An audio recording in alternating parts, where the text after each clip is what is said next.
La graphothérapie sert à réhabiliter les gestes dans l'écriture et permet aux élèves d'avoir une écriture plus fluide, plus rapide et surtout plus lisible. Avant chaque exercice, il est nécessaire de s'échauffer. C'est le cas pour JL, 7 ans en CE1, qui suit ses cours depuis un petit moment.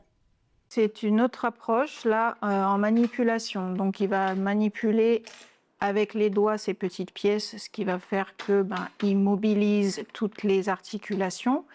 Mais au niveau neurologique et donc cognitif, il travaille essentiellement ici le repérage dans l'espace. Parce que la problématique, elle est souvent celle-ci, c'est-à-dire qu'on a souvent des difficultés de positionnement, de posture.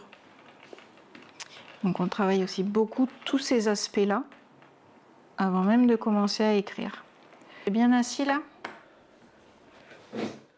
Stéphanie reçoit tout public. La plupart de ses élèves sont envoyés par les enseignants ou les parents qui s'aperçoivent de carences en écriture.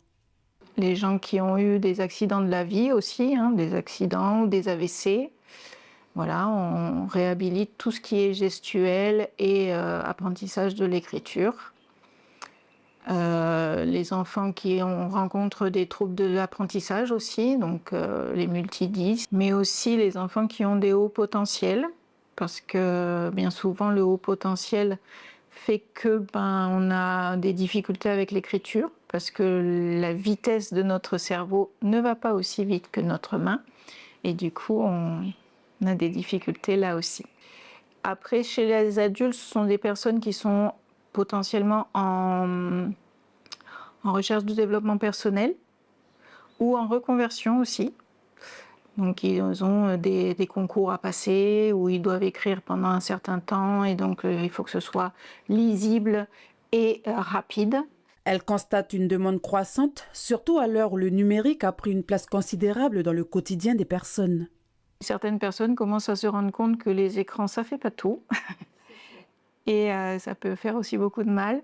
Et du coup, la problématique de ne pas écrire à la main, et donc de taper sur un clavier, ça n'est pas du tout écrire, taper sur un clavier. Et en fait, on perd des compétences lorsque l'on n'écrit pas à la main. Et il a été prouvé par certaines études scientifiques même que le fait d'écrire à la main permet de mieux mémoriser et de mieux apprendre. Des stages vacances seront proposés à Koné durant le mois de janvier pour les enfants de 3 à 5 ans et pour les classes de CP à la 6e.